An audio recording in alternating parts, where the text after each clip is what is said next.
क्षेत्र में चर्चा सरेआम होगा। जी हाँ, क्षेत्र में चर्चा सरेआम होगा और इस बार ग्राम पंचायत राज मदन साठ भाग 1 से पंचायत समिति प्रत्याशी राजेश कुमार शाह का नाम होगा, जिनका चुनाव चिन्ह है चरपाई छाप, जो क्रम संख्या 2 पे है। तो याद रखें, इस बार चरपाई छाप पे बटन दबाना है और भारी से भारी मतों से विजयी बनाना है। आइल बानी रहू रे दुवरिया, केने बानी सुनिए भैया, कभी न दाया हम पे पार हो जाई नैया, मांगे ले आशीष राज से आइल बार हो दुआरिया। तो ये भैया ये भौजी याद रखें, हमनी के अपन चुनाव चिन्ह बा चरपाई छाप, जो क्रम संख्या 2 पे बा। तो याद रखें, चरपाई छाप, चरपाई छाप, चरपाई छाप। विजयी बनई हा, इनके जीतई हा, विजयी बनई हा, इनके जीतई हा।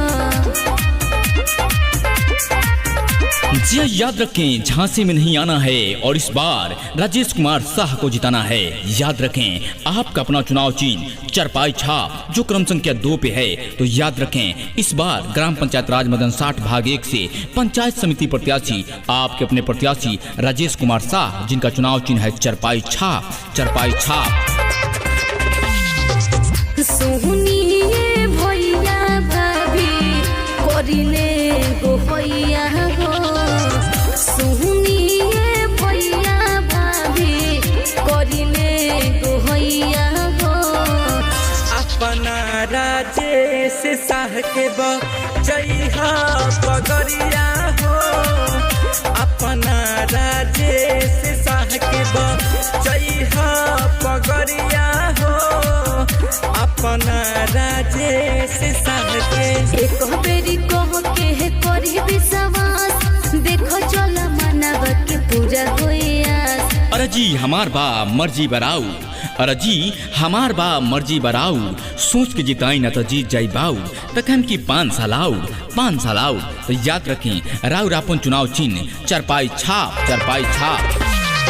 राजेश शाह के जितई हो, इन्हीं के विजयी बनई हो, राजेश शाह के जितई हो, इन्हीं के विजयी बनई हो। वोटे अपन देख के तू इनका के जितई हो, विजयी बनई हो, इनके जितई हो, विजयी बनई हो, इनके जितई हो, विजयी बनई हो। जी याद रखें, राजेश कुमार शाह, जी ये वही राजेश कुमार शाह हैं जिनका राजेश टेलीकॉम है शिव मंदिर पोखरा पे, जिनके प्रोप्राइटर हैं राजेश कुमार शाह। तो याद रखें, इस बार जी हाँ, इस बार ग्राम पंचायत राज मदन साठ भाग 1 से पंचायत समिति प्रत्याशी राजेश कुमार शाह को अपना बहुमूल्य वोट देकर भारी से भारी मतों से विजयी बनाएं। याद रखें, क्रम संख्या 2 पे है चरपाई छाप। जी हाँ, इसी चरपाई छाप पे बटन दबाना है और भाई राजेश कुमार शाह को भारी से भारी मतों से विजयी बनाना है।